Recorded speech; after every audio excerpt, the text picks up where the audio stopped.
Hello students, I welcome you all in Zero Doubt English class and today we are going to study tenses। तो tenses में मैं आपको बता देता हूँ कि ये जो टेंसेस मैं करवाने वाला हूँ ये according to the competition exams के अकॉर्डिंग टू करवाने वाला हूँ और 10th बोर्ड की जो इंटीग्रेटेड ग्रामर आती है उसकी एक्सरसाइज भी इसमें मैं करवाने वाला हूँ। इस टेंस में मैं स्टार्टिंग से ही बता देता हूँ कि आपको मैं सेंटेंस फॉर्मेशन नहीं करवाऊंगा क्योंकि वो 6, 7, 8 तक करवाए जाते हैं और उन पे कोई क्वेश्चन भी नहीं पूछे जाते हैं, तो वो एक्टिविटी करवाने का इसमें कोई पॉइंट नहीं है। बट इसमें जो मैं अगर टेंस जो आपको करवाऊंगा उसको अगर आप अच्छे से गो थ्रू कर लेते हो तो किसी भी कॉम्पिटिशन एग्जाम्स के अंदर या इंटीग्रेटेड ग्रामर जिनकी मैं एक्सरसाइज आपको करवाऊंगा उसमें आपके क्वेश्चन है वो कभी भी गलत नहीं होंगे, ये मैं गारंटी देता हूँ। मैं सिर्फ आपको ये बताऊंगा कि किसी भी जो ऑब्जेक्टिव क्वेश्चंस होते हैं या फिल इन द ब्लैंक्स होते हैं उनको किस तरीके से करना होता है। इससे पहले अपने को ये जानना जरूरी है कि टेंस होता क्या है। अब यहाँ पे देखिए कि मैंने लिखा है कि टेंस जो है उसको टाइम माना जाता है। तो आपने क्या है कि 99% स्टूडेंट जो होते हैं वो क्या होते हैं कि मगअप करते हैं सारी चीजों को कि टेंस ये होता है वो होता है। एक्चुअल में देखा जाए तो टेंस का वो ना तो डिफाइन करने की कोशिश करते हैं ना ही उनको ये पता होता है कि टेंस एक्चुअल में होता क्या है। उन्होंने फिक्स कर रखा है कि इंडेफिनेट होता है, कंटिन्यूअस होता है, परफेक्ट होता है, परफेक्ट कंटिन्यूअस होता है, बट ये ट्राई नहीं करते कि ये नाम उनको क्यों दिए गए, ये जानने की बिल्कुल भी ट्राई नहीं करते। तो टेंस क्या है आज मैं आपको थोड़ा सा इसका इंट्रोडक्शन दे देता हूँ कि जो कि बहुत इंपॉर्टेंट है। और अगर इसके बाद आपको मतलब कभी भी आपको देखो हर चीज है ना वो कॉन्सेप्ट क्लियर होती है। कॉन्सेप्ट अगर आप क्लियर नहीं करते हो तो वो चीजें मगअप करने लग जाते हो यानी रटने लग जाते हो और रटी हुई चीजें आपको याद नहीं रहेगी। तो सबसे पहले कोशिश करो कि कॉन्सेप्ट आपका क्लियर हो। तो अगर मैं कहूं कि टेंस अगर यहां पे लिखूं मैं टेंस है वो अब वर्ब फॉर्म है। वर्ब का मतलब यहां पे देख लो क्या है, एक्शन होता है that indicates। अब ये क्या इंडिकेट करता है वो मैं आपको बताता हूं कि किस तरीके से आपको इसको पहचानना है। एक्चुअल जो डेफिनेशन होती है वो क्या होती है। ये दो चीजों को देखिए, अगर टेंस को यहां पे लिखूं तो ये दो चीजों को इंडिकेट करेगा हमेशा। आज आपको ये कॉन्सेप्ट बिल्कुल क्लियर हो जाएगा कि इनको क्यों बोला जाता है अलग अलग नाम से, क्यों इनके नाम का जो होता है इंडेफिनेट इनका क्या मतलब होता है और कैसे इनको बोला जाता है। तो देखिए क्या होता है कि एक्चुअल में जो टेंस होता है उसको अपनों ने क्या मान के चला, ये टाइम है। अब वर्ब फॉर्म दैट इंडिकेट्स, ये दो चीजें इंडिकेट करेगी। एक तो टाइम इंडिकेट करेगा कि कोई भी एक्टिविटी है वो कब हुई, और एक करेगा state of action. State of action का मतलब क्या हुआ, स्टेट ऑफ एक्शन का मतलब हुआ कि कितना काम हुआ। यानी इसमें तो अपने को पता चलेगा काम कब हुआ और इसमें पता चलेगा काम कितना हुआ, हाउ मच। ठीक है, ये दो चीजें अपने को पता चलती है। अब काम कब हुआ इसके लिए अपने पास में क्या होता है कि 3 ही टाइम दिए गए अपने को। कितने टाइम दिए गए, 3 टाइम है वो दिए गए। वो कौन कौन से टाइम है, अब यहां पे देखिए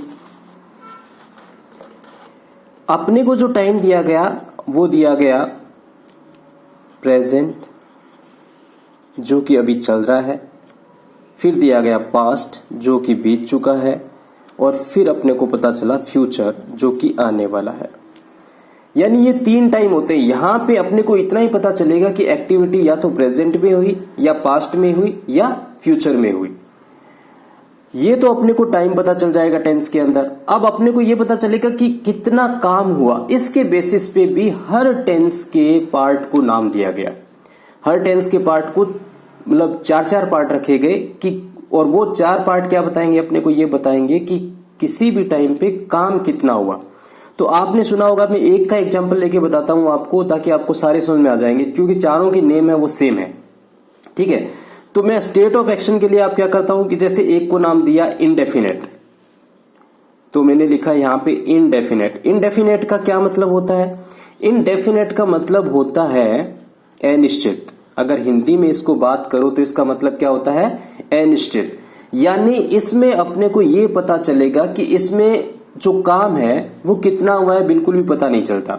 जैसे मैंने कहा कि रोहित स्टडी करता है या रोहित स्टडीज इंग्लिश। अब कितनी इंग्लिश स्टडी की है कुछ पता चल रहा है क्या? नहीं पता चल रहा। तो अपने को जब इनडेफिनेट काम पता नहीं कि फिनिश हुआ है या नहीं हुआ है, जब ऐसी कंडीशन होगी तो उसको क्या बोला जाएगा? इनडेफिनेट बोला जाएगा। इनडेफिनेट का मतलब जिसका पता नहीं होता है। फिर दूसरा जो है वो पता चलेगा कंटिन्यूअस। इस कंटिन्यूअस का क्या मतलब होता है? ये बताएगा कि कोई भी काम कंटिन्यू है बोलते टाइम पे। अगर मैं कहूं कि Rohit is studying English, Rohit English पढ़ रहा है, तो पढ़ने का काम है वो कंटिन्यू है। तो कंटिन्यू में हमेशा क्या आएगा? कंटिन्यू में हमेशा वो काम रखे जाएंगे जो कंटिन्यू होंगे, यानी बोलते टाइम जो जारी होंगे उनको कंटिन्यूअस बोला जाता है। तीसरा अपनों ने रखा परफेक्ट। परफेक्ट के अंदर क्या रखा जाएगा? परफेक्ट के अंदर अपने को पता चलेगा कि काम है वो कंप्लीट हो चुका है, यानी जो भी काम कंप्लीट हो चुका होगा उसको अपने परफेक्ट बोलेंगे। परफेक्ट आप कब बोलते हो? जब आपको लगता है कि यार अब ये सारी चीज मुझे बिल्कुल एकदम सही लग रही है, कंप्लीट हो चुकी है, इसके आगे मुझे कुछ नहीं चाहिए, तो उसको, यानी काम जब कंप्लीट हो जाएगा उस सब के सामने क्या लगेगा? परफेक्ट लगेगा। और फोर्थ क्या है? Perfect continuous. Perfect continuous. अब इसमें देखिए काम आपको परफेक्ट भी लगेगा और कंटिन्यू भी लगेगा। अब इसका एग्जांपल मैं आपको देखिए, परफेक्ट का देखो, वी हैव कंप्लीटेड टेंस, हमने टेंस कंप्लीट कर लिए हैं, तो ये क्या है? परफेक्ट हो गया। अगर मैं कहूं कि I have been living in Jaipur, I have been living in Jaipur for 2 years, तो आप 2 साल पहले आए थे जयपुर में रहने के लिए, 2 साल कंप्लीट कर चुके हो, बट अभी भी काम है बोलते टाइम कंटिन्यू है, यानी परफेक्ट भी हुआ और कंटिन्यू भी है। इसको अपनों ने क्या बोला? परफेक्ट कंटिन्यूअस बोला। आई होप कि ये चारों चीजें, चारों जो आपको टर्मिनोलॉजी है वो आज समझ में आ गई होगी। यानी करना क्या है, आपको चीजें मगअप नहीं करनी है। टाइम अपने पास में 3 रहेंगे हमेशा, एक तो रहेगा प्रेजेंट, एक रहेगा पास्ट और एक रहेगा फ्यूचर। इन तीनों के जो 4 पार्ट रहेंगे हमेशा। आपको प्रेजेंट में भी एक इंडेफिनेट मिलेगा, कंटिन्यूअस मिलेगा, परफेक्ट मिलेगा, परफेक्ट कंटिन्यूअस मिलेगा, पास्ट में भी मिलेगा indefinite, continuous, perfect, perfect continuous, and future में भी indefinite, continuous, perfect and perfect continuous. यानी इसका मतलब ये जो एक्शन है, स्टेट ऑफ एक्शन, यानी कितना काम हुआ। अब इसमें अगर इसकी बात करें तो अपने को इनडेफिनेट है, बिल्कुल भी अपने को नहीं पता है कि कितना काम हुआ, बस काम हुआ ये पता है, काम फिनिश हुआ या नहीं हुआ ये नहीं पता है। कंटिन्यूअस बोलते टाइम जो काम जारी रहेगा उसको बोलेंगे। परफेक्ट जो कंप्लीट हो चुका होगा, परफेक्ट कंटिन्यूअस कंप्लीट भी हो चुका है और स्टिल कंटिन्यू है, उसको अपने क्या बोलेंगे? उसको बोलेंगे अपने परफेक्ट कंटिन्यूअस। तो ये इतनी टर्मिनोलॉजी, ये तो इंट्रोडक्शन पार्ट था टेंस का। यानी टेंस क्या है? Tense is a verb form that indicates, अब क्या इंडिकेट करती है? ये इंडिकेट करती है एक तो टाइम, यानी कोई भी काम कब हुआ, और दूसरा स्टेट ऑफ एक्शन की कोई भी काम कितना हुआ। इन चीजों को बताने के लिए यूज की जाती है। अब मैं आपको एक और चीजें बताता हूं कि इसमें अपने को इतनी चीज तो पता चल गई। अब कई बार क्या होता है कि अपने को ये पता नहीं चलता कि इसमें कौन सी वर्ब की फॉर्म यूज की जाती है, कैसे यूज की जाती है, वो मैं आपको बताता हूं। जैसे वर्ब की फॉर्म का आपको कैसे पता चलेगा? जैसे बहुत सारे बच्चे इसको मगअप करने की कोशिश करते हैं और याद नहीं हो पाती है, तो मैं आपको बता देता हूं कि वर्ब फॉर्म कैसे यूज करनी है। तो यहां पे अगर मैं लिखूं कि verb form that are used in tenses, अब उस इंडेफिनेट को अपने सिंपल भी बोलते हैं। क्या बोलते हैं? सिंपल भी बोलते हैं। तो अब मैंने 4 बताए आपको, 4 के हिसाब से मैं वर्ब फॉर्म बता देता हूं आपको। सबसे पहले अब मैं क्या है कि प्रेजेंट का एग्जांपल लेके ही बता रहा हूं आपको। अगर आपके पास में प्रेजेंट सिंपल आ जाए, तो जहां पे भी सिंपल वर्ड आ गया, if the last word is simple,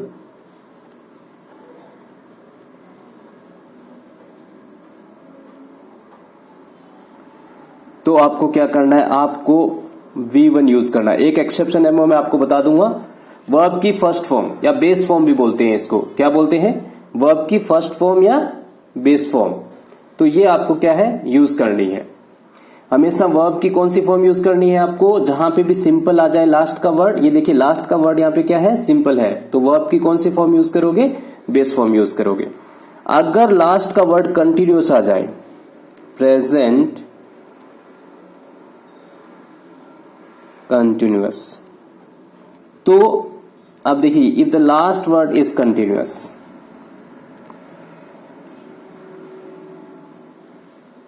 तो अब हमेशा आपको क्या यूज करना है, V1 के साथ में ing यूज करना है। क्या करना है, V1 के साथ में ing यूज करना है। ये देख लीजिए यहाँ पे V1 के साथ में क्या यूज करोगे, ing यूज करोगे। और अगर आपके पास में लास्ट वर्ड परफेक्ट आ जाए, लास्ट वर्ड की बात कर रहा हूं, हमेशा याद रखना, प्रेजेंट परफेक्ट, तो इसको क्या यूज करोगे, इफ द लास्ट वर्ड, तो आप V थर्ड फॉर्म यूज करोगे। हमेशा परफेक्ट के साथ में क्या यूज करोगे, थर्ड फॉर्म यूज करोगे। और अगर परफेक्ट कंटिन्यूअस आ गया, तो देखो लास्ट का वर्ड कंटिन्यूअस है, तो कौन सी होगी, V1 प्लस ing होगी। आई होप कि आप वर्ब फॉर्म तो याद रखो जिसके भी लास्ट में। अब मैंने क्या था, पास्ट सिंपल एक वो होता है। अब पास्ट सिंपल में वैसे देखा जाए तो एक एफर्मेटिव सेंटेंसेस होते हैं, एफर्मेटिव सेंटेंसेस जो कि पॉजिटिव सेंटेंसेस होते हैं, उनमें V2 यूज की जाती है। अगर बाकी देखा जाए तो पास्ट सिंपल में भी डिड के साथ में हमेशा V1 लगाया जाता है। क्या लगाया जाता है, जब भी डिड होगी उसके साथ में हमेशा क्या लगाया जाएगा, V1 लगाया जाएगा। तो इस तरीके से अपने क्या कर सकते हैं, ये तो अपने को पता चल गया कि टेंस क्या होता है, उनके अंदर वर्ब की फॉर्म कैसे यूज की जाती है। अगली क्लास में मैं आपको बताऊंगा कि प्रेजेंट सिंपल टेंस होता है उसको कैसे यूज किया जाता है, और कैसे क्या है कि अपने इंटीग्रेटेड ग्रामर के भी कुछ क्वेश्चंस करेंगे। अपने जो बाकी के कॉम्पिटिशन एग्जाम में आते हैं जैसे बैंक पे, और उनमें भी कुछ क्वेश्चंस आते हैं, वो भी अपने करेंगे। तो आपको आइडिया चल जाएगा पहले से ही कि कैसे क्वेश्चंस को अटेम्प्ट किया जाता है। Thank you very much, thanks a lot.